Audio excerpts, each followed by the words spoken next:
Hi everyone, it's me, Tim, and today I want to talk about Fallout Nuka Break. Fallout Nuka Break is a fan-made Fallout-based series, web series, that was made by Wayside Creations. Let me talk about how I got involved and then what it was like, because this was a really, really neat thing for me to experience. As someone who's only ever done game development, being able to watch and even participate a little bit in a film production was amazing. So all of it started in October of 2011 in an interview with the Game Creators Vault, and I'll link that below. They were interviewing Chris Avallone. He invited me to come because we were talking about Fallout. And Zach Finfrock, who was at Wayside Creations and was kind of spearheading the whole Fallout Nuka Break idea. This was in early October 2011. It was right before I actually joined the company. So I drove down from home. Months after I left Carbine, but I hadn't started Obsidian yet. In fact, after doing the shoot, I think that's when I talked to them about coming on board. Anyway, I wasn't involved in all of Nuka Break. I was just in the second season. I'll link first and second season below. Chris and I were both in it. We both had bit parts. I didn't know there was going to be any dialogue. I did eventually get some dialogue. I think they were just being nice, but it was fun to do. I'm not an actor. In fact, I'll talk about some of the amazing acting I saw in this. The first part, we shot it, at least when I participated, it was shot in 2 locations. The first one was Eagle Mountain, which was an old iron mine out past Indio on the far east side of Joshua Tree, but not up at the heights. It was amazing. It was an old Kaiser-owned mine. Before Kaiser got out of mining and just went into insurance, they owned the whole community. You lived and worked and played. Your kids went to school there. It was a complete community owned by Kaiser. It was crazy how much this place looked like Fallout 3. There were homes there, many of which were just falling apart. They were obviously, no one lived there. They were falling into disrepair. They were fenced off. Then there were a few that looked okay. One of them I found out was where the caretaker of that whole place lived. And then there were a couple others that Wayside rented to use as kind of a base of operations. One of them we used to do makeup in. You'd go in and, like, the first day they did makeup on me and then they took a lot of pictures. So when I showed up again, they used the pictures as reference to do my makeup the exact same way.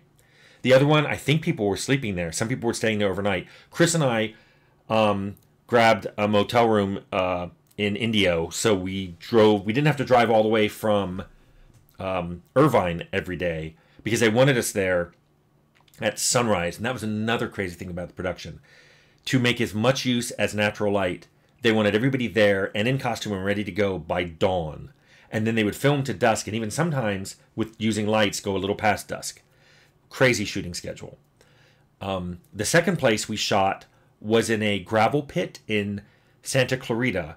It looked straight out of Fallout New Vegas. If you remember the gravel pit where the death claws were, it looked exactly like that. And if you watch it, that's the scene where I get to shoot someone's eye out. Because that's right. This is my very own Red Ryder BB gun, original. Eric DeMilt got this for me. I think he found it in a Goodwill store in SoCal. But he gave this to me, and I took it out there. They were originally going to have me use some other weapon, and then I pulled this out of my trunk, and I said, "Can I please use a Red Ryder?" And they were like, "Yes, use that." So I was very excited. The production was amazing. All I can say is the dedication to it was absolutely remarkable. Like I said, they filmed dawn to dusk, usually went past that. Then they had to go over the dailies. I mean, these people probably worked 14 to 18 hours a day for the few days they were there. But a lot of things blew me away. Let me tell you first about the acting. I am not an actor. I am not a good actor. Watch the series and you will see what I mean. But there were a few actors that just leapt out of me. There were some really good actors there. One guy, Vic, and I hope this is his name, Vic Mignogna. He went on to play Star Trek, Captain Kirk in the online web series, along with Michelle Specht, who I'll talk about. But the first people I noticed were Tybee Diskin and her brother Cameron Diskin. They were the most professional people. They were always checking on other people. You know, do you have what you want? Is there anything you need? Are you drinking water? Because it was hot out there. We were out in the middle of the desert. And I thought, wow, you know, to have this young person come by and say, you drinking enough water, Tim? It was like, yes. But it was just really cool how they, in addition to all the production assistants that were there and everybody who was doing these things, they were going above and beyond just making sure everybody was taken care of. But they were also amazing actors, and that's what blew me away, is that I could be talking to them, just casually, talking to these. I was in my 40s, they were in their 20s, talking to them. Then they'd go into their roles. Tybee her whole face would change, and she'd be doing her lines. Cameron would put on he was the ranger, he put on that helmet and everything, but his voice changed and everything. And I was like, wow. Where I really noticed this was there was an actress named Anna Rose Heyman. She played Penelope, and I have a scene with her. And we were standing near where our marks were. And we were just joking around, talking about things. She was saying what she did for acting. I was telling her what game development was like.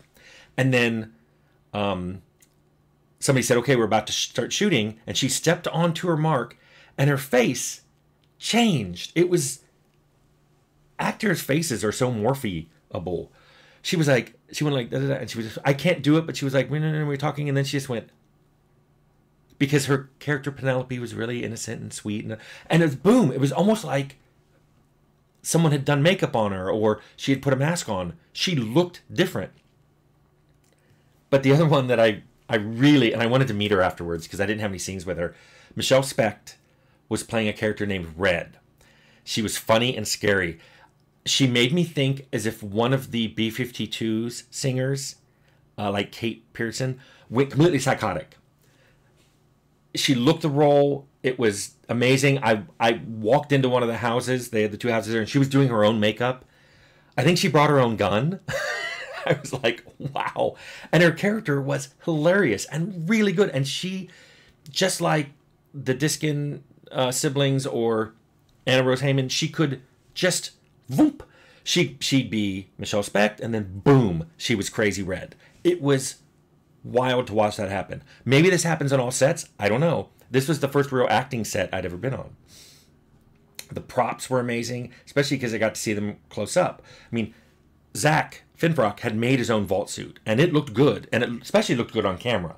I looked at it closely and I'm like, okay, I see what you did. But it was really good. They also made a big Nuka Cola sign turned into a weapon called the Nuka Breaker. Well, that's what they put it into Fallout New Vegas and called it that, based on that. It's very interesting how that worked. So I got to see that up close. Mark Zorin flew in with his power armor, his homemade power armor, which looked great. I remember taking pictures of it and sending them to Leonard and going, have you seen this? And he would put it on because it was form-fitted to him. So in scenes where I think it was Cameron who had to put it on. When they're actually fighting, it's fully helmeted and suited. It's Mark in there because he was the only one who fit. And then, of course, I brought Old Blue, Red Rider, and I had a scene where I got to shoot someone's eye out, and that was done at the gravel pit. I was supposed to shoot someone, and I say, can I aim for the eyes and shoot his eye out? And so one of the guys acted me shooting him in the eye. I don't remember what I did. I think I just looked over at Chris and went, because it was fun, and I think that made it in. Anyway, like I said, super long days, super hot, lots of waiting around. You get there, and most of you wait around because other people are being filmed, and you're not in every scene. But because they weren't 100% sure of the order they were going to film it in, it depended on the light, it depended on how fast they shot the previous scenes. It depended on if someone wasn't there, they had to move some scenes around. So I just got there, got into costume, got in my makeup done, put on that funny hat I had, grabbed Old Blue, and waited around. I also kept looking at how the cinematography was doing until Matt Ryan, who's the cinematographer, he said, come on over and look. And I looked and watched some of the monitors and just how things were framed and how action was planned out and how the actors would be so careful, because we only had the one camera. They had to be so careful about staying in frame, even though sometimes you're fighting or you're walking, you're acting, you're trying to do things, but you have to be very cognizant of this fixed camera. That was amazing to watch. In fact, the whole thing was amazing. For someone like me who's never done anything but game dev, I never did theater in high school. I never had an opportunity to do anything like this. Doing Nuka Break, watching all the roles, talking to people about Fallout. I mean, these people were obviously super into Fallout. They made characters. They made costumes. They wrote dialogue. They scouted out locations. They made props and built sets. It was passion. I'm used to my passion for games, seeing it reflected in them for this other completely different craft. It was humbling to watch because I was like, these people are working incredibly hard to try to realize a dream they're having. And it was just, it was amazing to be a part of. I was only a little part of it. I mean, I only went 2 days to Eagle Rock and 2 days to Santa Clarita, and they were at it for months. But I was super happy to do it. It still tickles me when I show up in IMDb as that character. I think they even named him Tim. And it was just a fun thing to do in late 91, early 92. No, what am I saying? 2011 and 2012. So, just wanted to talk about Nuka Break because I'd never really talked about it before. And I never get asked in interviews about what it was like to be part of a fan film. And I thought it was pretty cool. So I wanted to talk about it here.